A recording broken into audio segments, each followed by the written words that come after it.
Hi, I'm Colleen Hutchinson. I'm here with Todd Heniford and Igor Belyansky at the 19th Annual Minimally Invasive Surgery Symposium at the Wynn Encore Las Vegas. You guys, thanks for being here. Can you just each tell us a little bit about yourself before we start? I'm Todd Heniford. I work in Charlotte, North Carolina. I've been there for 20 years at the Carolinas Medical Center. I run GI and minimally invasive surgery and the hernia center there. Hi, my name is Igor Belyansky. I'm from Annapolis, Maryland. I'm a Chief of General Surgery and a Director of Abdominal Reconstruction Program at Anne Arundel Medical Center. And how long have you guys known each other? Probably about 10 years. 10 years. So 2009, I think I interviewed with you. Actually, maybe 2008. No, 2009. I introduced you. Yeah, 2009. You interviewed with Todd? Yeah. All right, let's start with the robot. So I'd like to hear each of your responses on this. What is the role of the robot now in hernia surgery?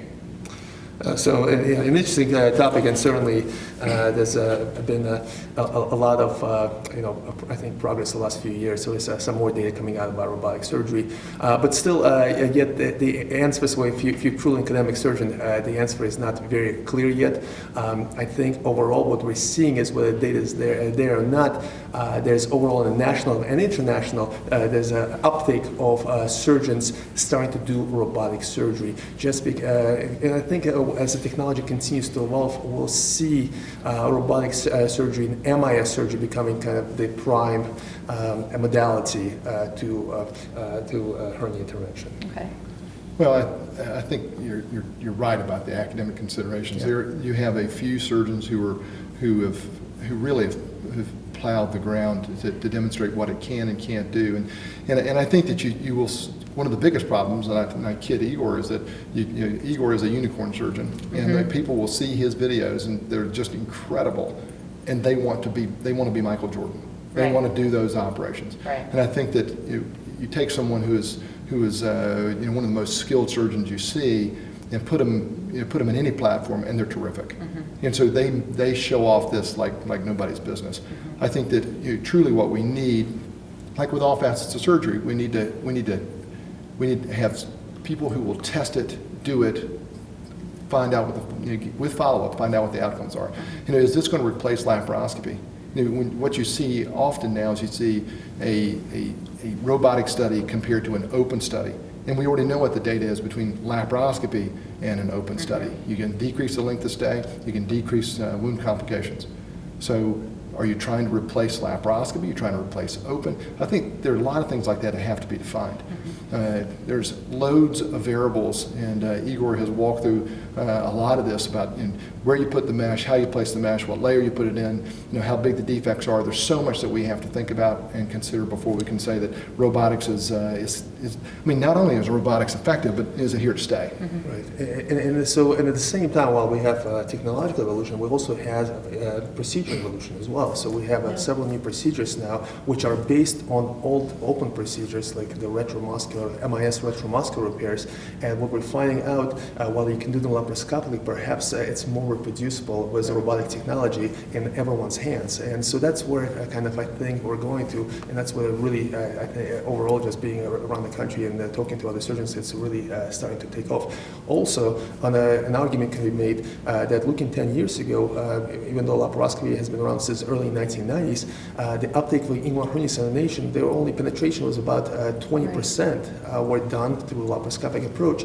We're seeing some of the data now where there's higher penetration of MIS surgery in general, up to like 40%, but half of them are being done robotically. So that's an interesting number. So does it benefit patients overall, because now perhaps overall as a general community, we as surgeons are more comfortable doing MIS surgery with a robotic platform, even though it may be more expensive, versus laparoscopy. Why has laparoscopy not penetrated for such a long time? I think I can take perhaps even another counter to that is that robotics is so hot. Surgeons are uber competitive, and they don't want to be the person not doing robotics for their patients. They don't want to be they want to be the guy that's on the billboard, because that's how we make a living. You almost have to be now. That's the way we make a living operating on people. And so I think that the uptick in minimally invasive surgery in some areas, like there's perhaps more people doing parasoft hernias, perhaps there's more people doing inguinal hernias. The question is, should they be? Just because you have a robot card doesn't mean you would perform those operations better than straight stick. So we can have this circular argument. One of the other things I will say though is, despite me not doing robotics, I encourage strongly that all of our fellows get the robot card. So that leads into my next question, because I wanted to know your guys' thoughts on educating the resident fellow now that we have laparoscopic, open, and robot. And with robot on the horizon, not just the Da Vinci platform, but other new platforms coming on that are different. And certainly having a variety of procedures now, especially if we're talking about hernia surgery and modalities like laparoscopy, open, or robotics, is certainly we're becoming very subspecialized as a group. As far as robotics is concerned, nowadays we can have a teaching consult, which is, if you have it, it's actually easier to teach the resident or a fellow the robotic surgery. The issue is in my own hospital, we don't have a teaching consult, so that becomes a little bit more challenging. So I think and this has to do with the price tag that comes along with a teaching consult. I think as we move forward and we start, it becomes the robotic surgery platform becomes more available everywhere in the hospital. Perhaps becomes cheaper. We'll see. I think it'll be easier to teach, and the resources will be there. I think laparoscopy, at least for now, is here to stay, and the fundamentals, it provides the residents and fellows understanding the fundamentals of laparoscopic surgery. The fundamentals have not changed. Robotics, laparoscopy, again, there's certain things that we have to understand and we have to teach the residents and fellows. I don't know what you think. Yeah, I think that we don't even know whether we should teach laparoscopy first and then robotics, or robotics first and laparoscopy. And then are they getting enough teaching on open? Are there even enough cases to be teaching that? So if you have to be able to do operations open, there's no question about that, because there'll always be cases you have to convert, or patients will not be a candidate for a minimally invasive surgical procedure. One of the reasons that I say I think our fellows need to get their robot card is right now, if you're not a good robotic surgeon, not a good surgeon, not a good robotic surgeon. Mm-hmm. In the future, I think it will change, and Igor would know much more about this, but it has to be. There's too many really smart engineers working on this from various companies you'll be able to blend in 3D CT and all this, and you'll be and it's going to make you a better surgeon, and so for our fellows who are going to practice for 25 or 30 years, they have to get the robot card because it's going to make them a better surgeon. And I would bet at some point, if you get Google and others that are working on this, that you're going to put your ports in and you tell the robot to take the appendix out, and you're going to be sitting there. It's like one of the trainers for American Airlines was telling me, he said, "You know how to fly a 757? You need a pilot and a dog." And I said, "What's the dog for?" And he said, "To bite the pilot if he touches anything." but they're there. The pilot is there if there's a problem. Yeah. And so for surgeons, you've got to be able to do the most difficult operations in that case. So open surgery, absolutely. Yeah. Laparoscopy, perhaps, and then, or maybe laparoscopy will turn into robotics. Who knows? Yeah. So on one hand, you have a question that I had initially when I just started doing robotics is about AI. So artificial intelligence is, and talking to some of the leaders, the leading engineers in the field, we're a little bit far away from true AI, doing surgery, because the human anatomy, the pattern is so complex to recognition. So it's all in early works. I'll be surprised if we have it, something like early AI is available within the next 15 to 20 years. I'll be surprised. I think automation is the real deal, though. What's going to happen, for example, suturing the defects. You can keep coordinates where you don't have to do this repetitive task with your hand. It's going to do it for you. Like we have cars now that can keep a lane, can switch lanes, and not to give any brand marks, but that's happening already. So it may happen with robotics quite soon as well. But AI, I think surgeons are still needed. What Todd says, surgeons need there to make sure if things are not going the right way, somebody with experience who can quickly within our brain interpret the complex pattern and figure out what is the next choice step. Yeah. So Todd, you had mentioned earlier as a compliment to Igor that the concept of the unicorn surgeon, and that's something that you and I discussed on a debate panel, I think about 4 years ago, with regard to the international hernia collaboration, because that was one of the concerns early on, that are surgeons opening themselves up to litigation, privacy concerns. So my question to both of you is, are we past those initial concerns now, would you say, of this online social media platform for information sharing and education? So I'll just start here. So the concerns perhaps are still there. I think you just have to be very careful and very conscious of making sure you don't share any private information of your patients with, World Wide Web. That being said, the education factor of the social media has really made the world, our world, a much smaller place.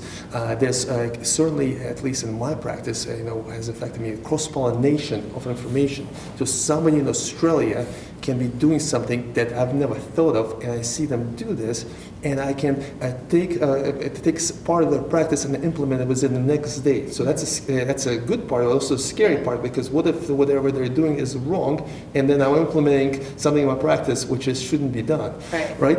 And it is really kind of, when we talk about data, a lot of what in the past we used to do, I would do a new procedure, describe a new procedure, I would do 100 to 200 cases, I would have long-term follow-up, I would report it, I would go up, and it would take several years to get it published and to get the reports, results. Nowadays, I'll do a procedure, and it's a fantastic case. I want to share with the world. I'm going to, of course, post this, and it's an educational video, and it goes out there. And what happens afterwards, I'm not sure sometimes. Right.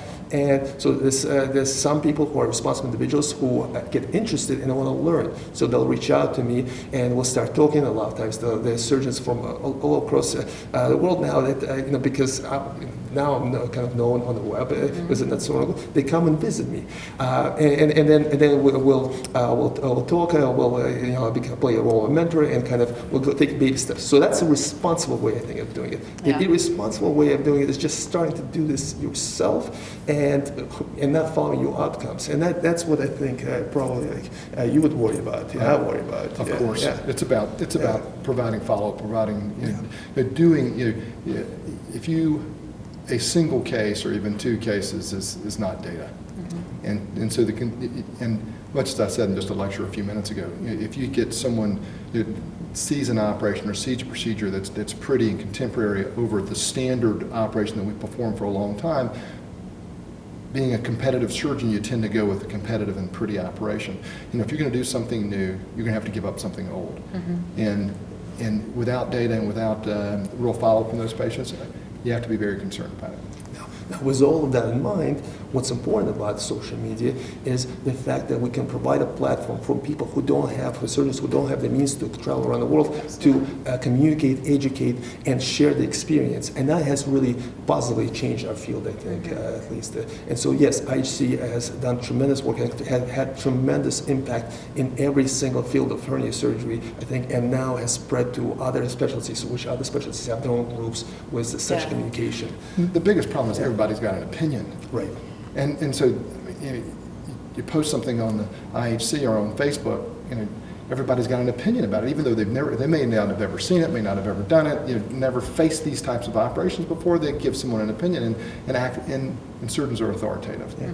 But at the same time, just the other flip side of the coin, I agree. But the other flip side of the coin is, say there's a young surgeon that wants to get better. They can post their video and ask for help. Say, for some guys like Guy Veller, who have been doing it for 30 years, was a pioneer in inguinal hernia surgery. They can review their videos. Edward Felix, same thing. They can review step by step and give them suggestions. So most important is sometimes kind of opening yourself up to criticism.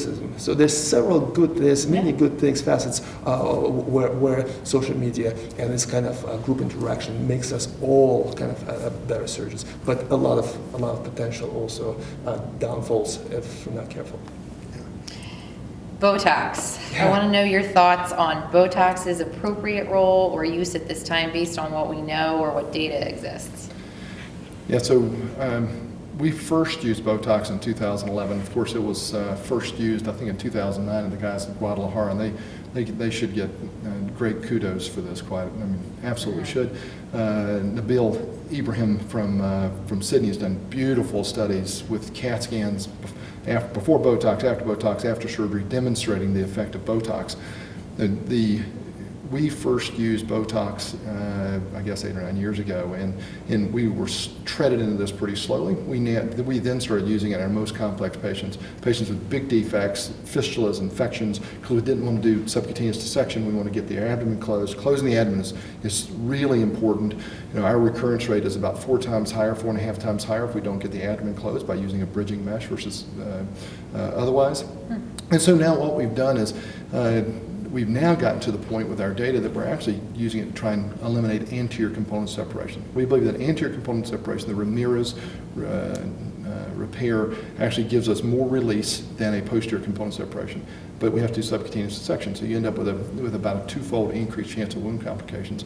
So now what we're doing is using Botox, injecting 300 units, 150 units on each side, 3 injections on three different points in all 3 obliques, and we've seen great outcomes as far as the release. And there's some patients that will have a scarred abdomen that you won't get so much release on, but there are other patients who get tremendous release, and it's now part of what we do. Okay. Yeah, Botox, I guess they refer to it now as a miracle drug, a variety of ways you can use it. I do not have much experience with Botox. I only use it very selectively in loss of domain cases. Part of the reason right now is insurance companies, at least in Maryland, where I practice, do not cover Botox. So it's about 100 units, it's about $1,000 for patients to pay out of pocket. So when in the wide majority of the cases, I do not need Botox. Todd mentioned, converting, not needing to do anterior component separations, and that's great because you then decrease the wound mobility rate because you don't have to elevate the flaps, and that's a wonderful use. That's kind of similar reasons why we use it to get in more complex cases. Now there's some question. Some other surgeons use it for not to do a posterior component separation, not to do a transverse abdominis release or external oblique release, or just do a reef stopper dissection, place the mesh in the retrorectus space and do Botox. And that's fine too. That part never, I think transverse abdominis release still works very well. The argument is, when you're doing transverse abdominis release, perhaps long term we do not know whether that's injuring the patient or not. I think those of us have done a high series of it. We can say that pretty safely that it doesn't have the adverse effects on the function long term or breathing, and actually the whole abdominal wall complex is stabilized when you bring the midline together. It's just my opinion based on my personal experience of high series of TARs. But I think there's certainly a room for it, especially in my practice in complex cases, a loss of the main case, and I typically combine it with progressive pneumoperitoneum to get the relaxation of the muscles and at the same time stretch the abdominal musculature with a combination of progressive pneumoperitoneum. Do you use that as well, progressive pneumoperitoneum? Only for the tremendous hernias, especially if they have a smaller defect, tremendous loss of domain, then I find that pneumoperitoneum in conjunction with Botox helps. But we've been pretty, I don't use the term lucky, I guess pretty lucky to getting Botox being paid for. Wow. We write letters to the insurance companies, and and Botox for 300 units is somewhere around $3,000 or so for the injection, and having radiology do it. And but if you look at the wound-related complication, you develop a wound complication in abdominal reconstruction, those wound complications will cost you $40,000 to take care of. And so if you can decrease that, the math in that becomes pretty easy. If you can decrease your wound complications in those patients, when anterior release increases the wound complication rate by just over 2-fold, right at 2.1 times, then Botox becomes beneficial, both for the patient. The other thing is that when you close the abdomen, you'll actually see their abdomen somewhat expand after they go home because the Botox is still working. Yeah. And so you actually take the tension, and I can make up all kinds of reasons to use it, which have no data whatsoever. But you take the tension off of your abdominal wall closure, which may actually improve wound healing. I mean, we don't know, but we found a place for it. So would you say it should be used routinely for abdominal wall reconstruction? We have gotten to the point that we use it, and I would, in the elimination of a big ventral hernia anterior release, we're using it routinely. Okay. Yeah. I don't think it will hurt to use it, although on the smaller cases, the potential benefits, I think we agree that larger cases, there's certainly, I think, benefit to it, but smaller cases, I'm not sure if it really makes that much, smaller cases, that much of a difference when people are talking about converting a TAR to stop repair. Because with STAR, you don't have, you have a potential chance of injury of neurovascular bundles and linear similarities, but if somebody who does it well, I'm not sure if this is going to be truly. I think you should do Botox, pneumoperitoneum, robot.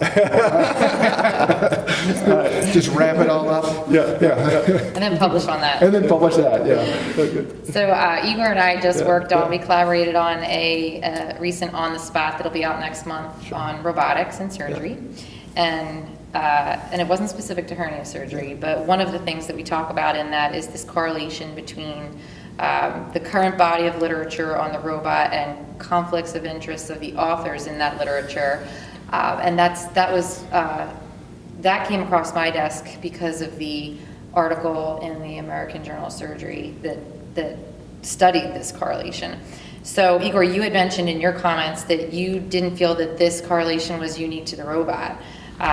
And so I would ask you, and really ask you both then, how would you characterize this correlation as it relates to mesh conflicts of interest in the current literature? Yeah, well, I think that the one thing, if you look at, if you're just talking about robotics, no one is going to, who runs a company is going to hire someone to come in and demonstrate and teach who doesn't do the operation well. Mm-hmm. And so it doesn't happen that they come to someone such as Igor or Yuri Nowitzki or Fedor Augenstein, and these people who are really good at the robot, and they work with them before they ever become an expert. Mm-hmm. They go and find the experts, the people who've you put 10,000 hours into learning how to do it laparoscopically, then robotically, understanding it, and then you know every facet of teaching it, then they walk in and knock on your door. And for the most part, that's what typically, and I'm never going to give a lecture on coronary stents. Right. But, I'm just not an expert in that. But certainly, you do have to worry about conflict of interest, no question. Yeah. And people who present without data, I think they can teach technique, but then you have to take that another step. And so there can certainly be bias, no question about it. But I think one of the reasons that if you look at most experts who work with companies, you get mutual benefit from it. You're able to teach people. You're able to rapidly increase what they know. You're actually also able to teach the company what you need to take the next step. Right. And so I think that the groups working together, for the most part, is a win-win. Conflict of interest, absolutely got to watch it. Yeah. So conflict of interest is very important. That being said, in the field of hernia surgery, we would not be able to educate surgeons without our partnership with industry. The industry plays a very big role in allowing us to set up labs, running conferences. They play a huge role in allowing us to be better by educating and sharing the information. Another question is the chicken or the egg, right? Whether the study specifically implies, from my understanding from reading it, is that if you have conflict of interest, if you work with industry, you are more likely to have a positive outcome of the robotic study, saying basically that the robot is good, basically use it. And again, it's a chicken and egg. Is a surgeon been doing robotics and they're really good at the robotic surgery and they're going to be doing it and they truly believe in it, they do a study, they have positive outcomes. And yes, it just so happens that the experts in the field It also goes back to unicorns. Yeah. I mean, there's no question. Yeah. People who do particular operations, whether it's you're putting in the coronary stents, you're doing a robotic hernia, or whether you're doing taking a fistula down. I mean, people who do these operations do them well. Those are the people that the companies will work with. There's no question about that. Yeah, I just felt like, again, just personal feelings, I felt like it was not fair to specifically isolate robotic surgeons versus you could see the same patterns, say, in mesh papers. Somebody who uses a certain mesh product perhaps is going to have a positive outcome because they have good outcomes with it. And they so happen to, because they have good outcomes, companies want somebody who knows the product, understands the product, and has positive results to work with with them and talk about it. So it's a difficult question to answer. I think it's at the end of the day, when you have a publication, that's important to reveal your conflict of interest, and that's up to people who are reading it to decide whether this paper publication is going to change their practice or not. That's it. I mean, that's it. Up to us. It's we need to reveal their conflict of interest and not hide it. Yeah. Okay. Last question. We heard in this session earlier, I heard listening to you guys, there were different opinions regarding what were formerly considered definite contraindications to surgery for symptomatic hernias, such as smoking. They talked about epidurals. You touched on BMI. So can you share your thoughts on that and really what you think the data is telling us now? Well, I think that one of the most important things about any data is it's about the follow-up and the data collection. Who's collecting the data, the follow-up, the length of the follow-up, all that is super important. The one paper, and I was giving Mike Rosen a hard time, just joking with him, giving him a hard time, this AHSQC paper that says smoking didn't matter. The problem with that is this paper stands off by itself as not for 20 years we've been saying you shouldn't do an open operation unless you have to on someone who smokes. And so the consideration of saying, well, now it doesn't matter, I think we have to be very careful about that. The AHSQC is fantastic. I was president of the American Hernia Society when this was introduced, and Mike took this and has run with it. It's done a great job with it. But the follow-up in those patients is very short, super short. In our data and in Will Cobb's data and others who follow these patients in hernia repair, you more than double the chance of wound complications in smokers. There's loads of data, and essentially, whether it's orthopedics, cardiac surgery, general surgery, smoking causes colon surgery. We heard that earlier today. You got to be very careful about that. Short-term follow-up will convince you that you're an excellent surgeon. You know how good, I am a super good surgeon. If I don't get any follow-up, you know what my recurrence rate is? Zero. Exactly, because everybody walks out with a good-looking wound and a healed hernia or a hernia that's together. So, but it's humbling. Follow-up is humbling. And until you give yourself a real report card, we're not going to make improvements. The same thing with body mass index. And we're talking about I want to operate on someone with a great body mass index are greater than 40. Why do we choose 40? Right. And there's nothing magical about 40. What I said in the lecture is 42 is my favorite number growing up as a kid. I wanted to play Clemson football. I wanted number 42. Is just a nice round number. It's a nice round number. Yeah. And so, but 39 is better, and 38 is better, and so any weight loss that someone will have before surgery, I encourage everyone to lose weight. BMI of 26 is the same as BMI of 25. So our cutoff was 26, not 25. So, but yeah. So BMI. I'll operate on folks. I'll operate on them. I want everybody to lose weight, essentially. Yeah. So, my contraindications have not changed. Mike's paper is so interesting. I don't have much to add to what Todd has just mentioned. Certainly, some issues, and whenever there's paper that's just completely opposite of what previous literature has shown, you have to stop, slow down, and kind of figure out, read into it and interpret it. Mike, is surgeon-generated data, and their follow-up is less than a month. They're actually in the process of really fixing that, and so they're going to get prolonged follow-up, which is great. Yeah, what follow-up would you be satisfied with? What amount? So, how long can you give me? That's, as long as you can give, the further you can give me, the better I like it. Okay, what if it was 6 months? 6 months as far as wound complications, great. Okay. Yeah, but if you're gonna talk about recurrence, at 3 years we see just over 80% of our recurrences, and at 5 years we see just over 90% of our recurrences. So we still see about 9% of our recurrences after 5 years. And the other consideration too is this, we're going to give a lecture on hashtag mesh is bad, and for prosthetics, you need long-term follow-up in prosthetics to determine really what's happening in the human body, and so we need longer for that. Yeah.